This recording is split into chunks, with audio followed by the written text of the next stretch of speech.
श्रील प्रभुपाद की जय, गुरु गौरांग की जय। कल के सत्र में हमने सुना था कांचीपूर्ण एक शुद्ध भक्त वरदराज भगवान की सेवा करते थे। कांचीपुरम में रहते थे, शूद्र कुल में जन्मे थे, यमुनाचार्य के प्रिय शिष्यों में से एक थे। और शूद्र कुल में जन्म होने पर भी वहाँ के ब्राह्मण इनका आदर सत्कार करते थे, इनको सम्मान देते थे। वे प्रतिदिन कांचीपुरम शहर से पुनमेले नामक गांव में जाया करते थे। भूतपुरी, जहाँ पे रामानुजाचार्य का जन्म हुआ था, ये भूतपुरी दो स्थानों के बीच में स्थित था। प्रतिदिन रोज रामानुज के घर के पास से होते हुए कांचीपुरम गुजरते थे। एक दिन शाम के समय रामानुज जब अपनी पाठशाला से घर लौट रहे थे तो कांचीपुरम से मिले और कांचीपुरम के दिव्य मुख कमल को देखकर रामानुज उनकी ओर आकृष्ट हो गए। विनम्रता पूर्वक रामानुज ने कांचीपुरम को अपने घर पर भोजन के लिए आमंत्रण दिया और कांचीपुरम भी रामानुजाचार्य के अंग कांति और उसमें उपस्थित भगवत भक्ति के लक्षणों को देखकर उस आमंत्रण को स्वीकार कर लिए और कांचीपुरम को अपने घर में पाकर रामानुज बहुत प्रसन्न हुए। जब कांचीपुरम भोजन कर चुके तो रामानुज उनके चरणों की सेवा कर रहे थे। कांचीपुरम ने कहा कि मैं तो शूद्र हूँ, पापी हूँ, नीच हूँ और आपका सेवक मुझे बनना चाहिए। आप ब्राह्मण हैं, आप परम वैष्णव हैं, मुझे आपकी चरण सेवा करनी चाहिए, परंतु आप मेरी चरण सेवा कर रहे हैं, ये व्यवहार उचित नहीं है। ये सुनकर रामानुज बहुत दुखी हो गए और उन्होंने कहा, यदि ब्राह्मण के रूप में मेरी उपस्थिति आपके जैसे महानतम वैष्णव की सेवा से मुझे रोकती है तो मैं इस ब्राह्मण कुल में अपने जन्म को अशुभ मानता हूँ। और उन्होंने स्पष्ट कहा, क्या कोई यज्ञोपवीत धारण करने से मात्र ब्राह्मण बन जाता है? ब्राह्मण तो गुण आने से बनता है। केवल वह व्यक्ति जो भगवान विष्णु का परम भक्त है, पूर्ण रूपेण उनको समर्पित है, वही सच्चा ब्राह्मण है और कोई नहीं। तो भक्ति में सेवा के प्रति इस छोटे से बालक के दृढ़ निश्चय को देखकर, इसकी आस्था को देखकर कांचीपुरम आश्चर्य भी हुए और प्रसन्न भी हो गए। वे समझ गए रामानुज ये बालक कोई साधारण बालक नहीं है। देर रात तक दोनों कांचीपुरम और रामानुज भगवान के विषय में संवाद करते रहे, चर्चा करते रहे और उसी रात को रामानुज के घर पे ही कांचीपुरम रुक गए। अगले दिन अपने कार्य के लिए निकल पड़े और दोनों का एक दूसरे के प्रति प्रेम में संबंध होने लगा। और उसी समय 16 वर्ष की आयु में रामानुज के पिता आसुरी केशवाचार्य ने उनका विवाह कर दिया और विवाह के 1 महीने के पश्चात रामानुज के पिता शरीर छोड़कर वैकुंठ को चले गए। धीरे धीरे रामानुज भी शोकाकुल हो गए। उनकी माँ कांतिमती वह भी शोकाकुल हो गई। रामानुज ने अपनी माता को संतावना प्रदान की और रामानुज कुछ दिनों के लिए भूतपुरी में रह रहे थे, लेकिन अब विचार किया कि भूतपुरी में हम नहीं रहेंगे, हम अपना निवास स्थान अब कांचीपुरम में बनाएंगे। तो इस प्रकार से रामानुज का भेंट कांचीपुरम के साथ हुआ था। और फिर यादव प्रकाश के बारे में भी हमने सुना था। यादव प्रकाश एक मायावादी शिक्षक था और उसकी पाठशाला में रामानुज पढ़ते थे। ये तो महान वैष्णव थे। तो रामानुज का यादव प्रकाश के साथ नहीं जम पाता था क्योंकि यादव प्रकाश भगवान की सर्वोच्चता को नकार देता था। लेकिन रामानुज अपने गुरु के प्रति नम्रता और सम्मान के कारण अपने गुरु यादव प्रकाश की शिक्षा में दोष बताने का दुस्साहस नहीं कर पाते थे। इच्छा होने पर भी वह उसका दमन कर डालते थे, लेकिन धीरे धीरे यह सब सहन करना उनके लिए असंभव हो गया। एक दिन प्रातः काल का पाठ समाप्त हो जाने पर जब अन्य छात्र दोपहर का भोजन करने के लिए घर गए थे तो यादव प्रकाश ने अपने प्रिय शिष्य रामानुज को अपने शरीर पर तेल से मालिश करने के लिए कहा। उस समय अन्य छात्रों में से एक अपने शिक्षक के साथ छांदोग्य उपनिषद के एक अंश पर चर्चा करने के लिए पाठशाला लौट आता है। क्योंकि वह छांदोग्य उपनिषद का अध्ययन ही कर रहे थे, उसके प्रथम अध्याय के 6ठे खंड के 7वें मंत्र के पूर्वांश में जो कप्यासम शब्द आया है उसके बारे में वह शिष्य प्रश्न कर रहा था। उसमें कहा गया तस्य यथा कप्यासम पुंडरीक मेवक मक्षिणी। तो इच्छा होती थी रामानुज की कि मैं अपने गुरु का प्रतिकार करूं, उनके बताए हुए सिद्धांतों का खंडन करूं, क्योंकि वह मायावाद सिद्धांतों का समर्थन करते थे, लेकिन अपनी इच्छा को रामानुज दमन कर देते थे, दबा देते थे और सोचते थे मेरे गुरु हैं, इनको ज़्यादा कुछ कहना ठीक नहीं है। लेकिन धीरे धीरे रामानुज के लिए सहन करना असंभव हो गया। अब एक दिन की घटना घटी। सुबह सुबह पाठ समाप्त हो जाने पर जो अन्य छात्र थे दोपहर का भोजन करने के लिए घर चले गए और यादव प्रकाश ने अपने प्रिय शिष्य रामानुज को बुलाया और उनको कहा तुम मेरे शरीर पर तेल की मालिश करो। उस समय अन्य छात्रों में से एक छात्र अपने शिक्षक के साथ छांदोग्य उपनिषद के एक अंश पर चर्चा करने के लिए पाठशाला से लौट आता है। अब छांदोग्य उपनिषद का अध्ययन ही वह शिष्य कर रहा था, तो उसके प्रथम अध्याय के 6ठे खंड के 7वें मंत्र के पूर्वांश में कप्यासम शब्द आया है। उस शिष्य ने प्रश्न किया, किससे? यादव प्रकाश से। तस्य यथा कप्यासम पुंडरीक में व मक्षिणी। शंकराचार्य की व्याख्या के बाद यादव प्रकाश ने यह समझाना शुरू किया कि कप्यासम का अर्थ है एक बंदर का अधोभाग या पिछवाड़ा। अपने प्रिय भगवान के प्रकृति से संबंधित यह असंगतहीन रूपयुक्त व्याख्या सुनकर जो अभी भी अपने गुरु की मालिश कर रहे थे इतने तीव्र दुख से भर गए कि उनकी आंखों से तुरंत गर्म अश्रुधारा बहने लगी। एक शिष्य छांदोग्य उपनिषद का श्लोक पढ़ा और उसने प्रश्न पूछा यादव प्रकाश से, कप्यासम का अर्थ क्या है इस श्लोक में? तो यादव प्रकाश मालिश करवा रहे थे रामानुज से। यादव प्रकाश ने उस शब्द की व्याख्या की, कप्यासम का अर्थ है बंदर का नीचे का भाग या पीछे का भाग। तो ये बात जब रामानुज ने सुनी, जो मालिश कर रहे थे यादव प्रकाश की, कि इन्होंने भगवान के प्रति इतनी असंगतहीन रूपयुक्त व्याख्या की है, भगवान की तुलना ये एक बंदर के अधोभाग से कर रहे हैं, तो ये सुनकर रामानुज को बड़ा दुख हुआ। उनकी आंखों से जो आंसू बहे वो इतने गर्म आंसू थे। जब यादव प्रकाश ने इन आंसुओं के स्पर्श को महसूस किया तो उन्होंने आश्चर्य से ऊपर देखा। रामानुज की व्यथा देखकर उन्होंने पूछा कि ऐसा दर्द क्यों हो रहा है? तब रामानुज ने कहा, हे स्वामी, आप जैसे महानुभाव के मुख से यह असंगत और भयानक व्याख्या सुनकर मैं मर्माहत हो गया हूँ। भगवान की सुंदर आंखों की तुलना बंदर के पिछवाड़े से करना अत्यधिक पापमय है। आपके जैसे एक विद्वान शिक्षक से यह आशा नहीं की थी। तो गरम गरम आंसू जब रामानुज की आंखों से निकले दुख के कारण कि मेरे भगवान के प्रति ऐसी गलत व्याख्या इन्होंने की है। भगवान की आंखें बहुत सुंदर हैं, कमल पुष्प के समान है, कमल की पंखुड़ियों के समान है, बहुत कोमल है, लेकिन यादव प्रकाश ने उन आंखों की तुलना बंदर के पिछवाड़े से की। ये अच्छा नहीं लगा रामानुज को। और गर्म आंसू जब यादव प्रकाश के शरीर पर गिरे तो उन्होंने ऊपर देखा। तो यादव प्रकाश ने पूछा, इतना दर्द क्यों हो रहा है रामानुज तुमको? तो रामानुज उत्तर देते हैं, भगवान की इतनी सुंदर आंखें हैं और आपने इतने गलत ढंग से असंगत व्याख्या की है, भयानक व्याख्या की है। उस व्याख्या को सुनकर मैं बहुत दुखी हो गया हूँ, मर्माहत हो गया हूँ। भगवान की इतनी सुंदर आंखों की तुलना आप बंदर के पिछवाड़े से कर रहे हैं, ये अत्यधिक पापमय कृत्य है। मुझे आपके जैसे शिक्षक से यह आशा नहीं थी।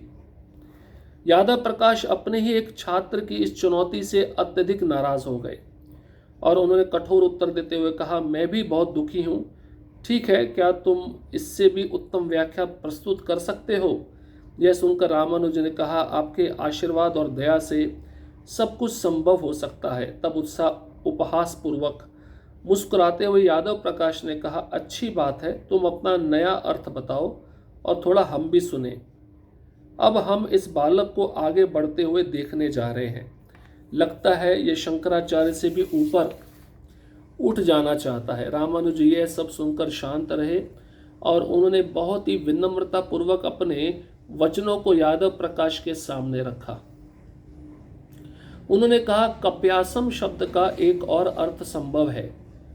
कप्यासम शब्द से एक बंदर के पीछे के हिस्से को समझने के बजाय एक और अर्थ निकाला जा सकता है। कपि का अर्थ कम जलम पिबंती, या कपि सूर्य के रूप में लिया जा सकता है जो पानी पीता है, या दूसरे शब्दों में सूर्य। असम शब्द का अर्थ खेलना भी होता है, इसलिए इस पूरे शब्दों को इस प्रकार से समझा जा सकता है कि जो सूर्य के नीचे खिलता है, या दूसरे शब्दों में कमल का फूल। इस प्रकार हम उपनिषद के इस मंत्र को समझ सकते हैं कि भगवान की आंखें कमल फूल के समान सुंदर है। तो यादव प्रकाश ने कहा, ठीक है, तो तुम इस शब्द की व्याख्या कर सकते हो।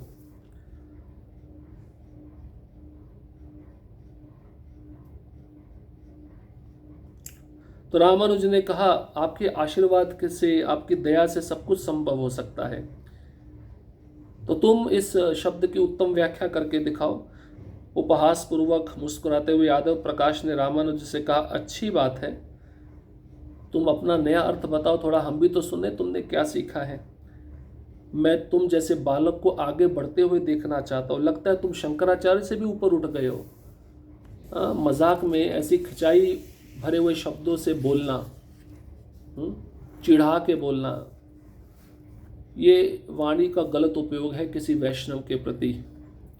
तो रामानुज इन सब बातों को सुन रहे थे, शांत हो गए, उन्होंने कुछ भी नहीं कहा। विनम्रता पूर्वक उन्होंने अपने वचनों की व्याख्या यादव प्रकाश के सामने रखी। उन्होंने कहा, कप्यासम शब्द जो है इसका एक और अर्थ हो सकता है। कप्यासम शब्द का एक अर्थ आपने बताया बंदर के पीछे के हिस्से को। इसकी बजाय हम इसका अर्थ ऐसे निकाल सकते हैं, कपि का अर्थ कम जलम पिबंती। कपि सूर्य के रूप में लिया जा सकता है। कपि का अर्थ है सूर्य, सूरज जो पानी पीता है, या दूसरे शब्दों में सूर्य। असम शब्द का अर्थ खेलना भी होता है, इसलिए इस पूरे शब्दों को इस प्रकार से समझा जा सकता है कि जो सूर्य के नीचे खिलता है, मतलब सूर्य आकाश में है और कमल पानी में है, पानी में खिलना। और दूसरे शब्दों में कमल का फूल। कप्यासम, कपि मतलब सूर्य, असम मतलब खेलना, खिलना, सूर्य के नीचे खिलने वाला फूल मतलब कमल का फूल। कप्यासम शब्द का अर्थ है कमल का फूल। तो रामानुज ने कहा, इस प्रकार से हम उपनिषद के इस मंत्र को समझ सकते हैं, भगवान की आंखें कमल फूल के समान सुंदर हैं।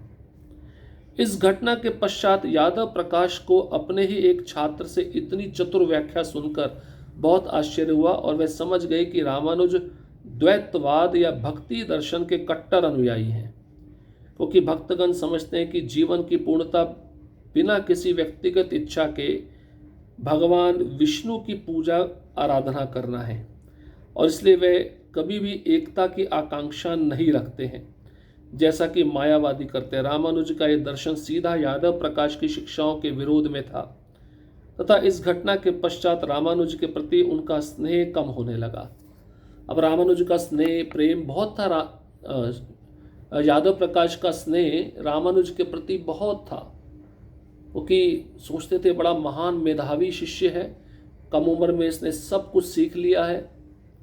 अब यादव प्रकाश को पता चला, मैं तो मायावादी हूँ लेकिन ये द्वैतवादी है। द्वैतवादी मतलब भगवान और जीव में भेद समझना। तो अब यादव प्रकाश को लगा कि ये जो मेरा शिष्य है ये ठीक नहीं है, ये मेरे शिक्षाओं का विरोधी है। तो रामानुज के प्रति अब यादव प्रकाश का स्नेह प्रेम कम होने लगा। क्योंकि यहाँ पे बताया गया जो भक्त होते हैं ना, वो भगवान की सेवा करना चाहते हैं, उनकी कोई व्यक्तिगत इच्छा नहीं होती।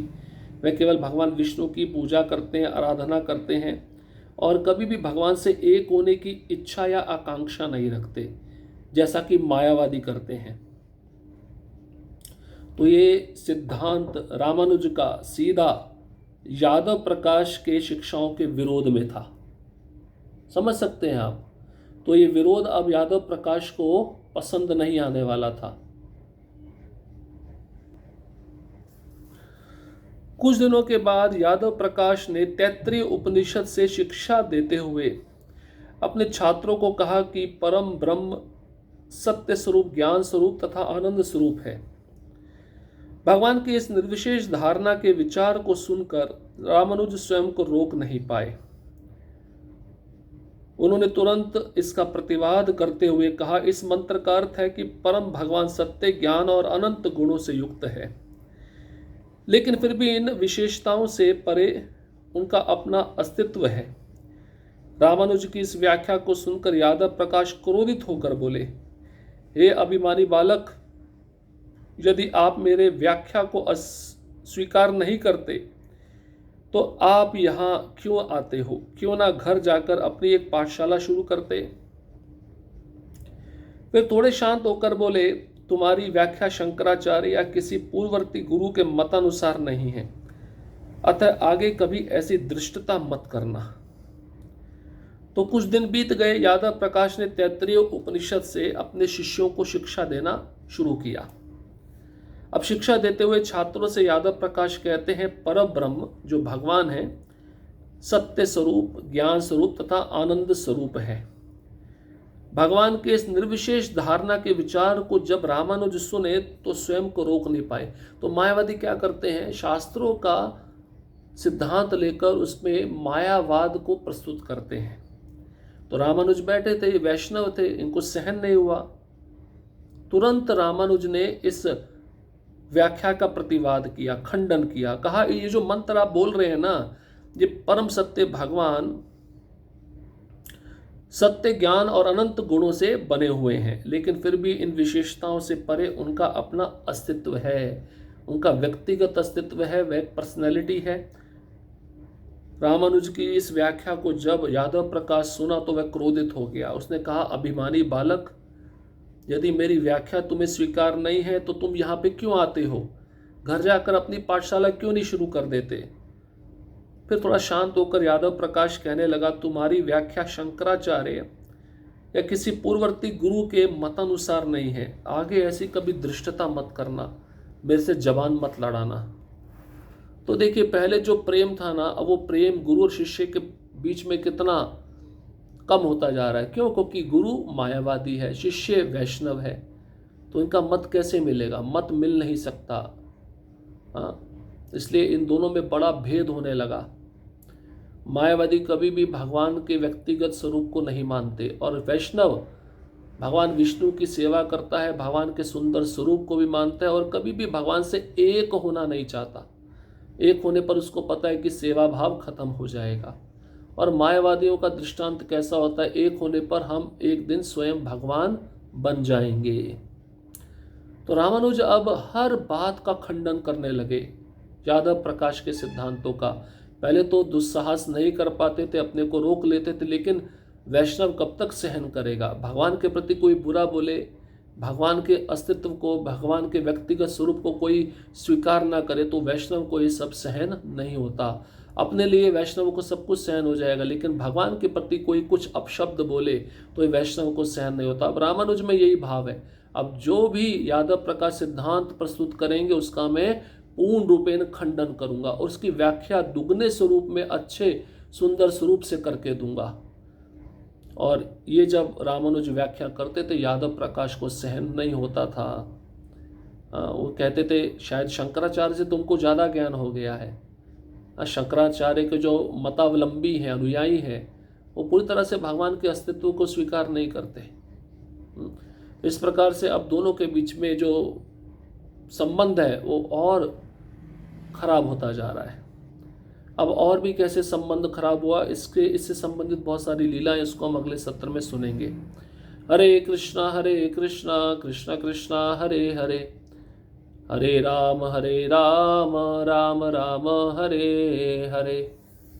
श्रील प्रभुपाद की जय, गुरु गौरांग की जय।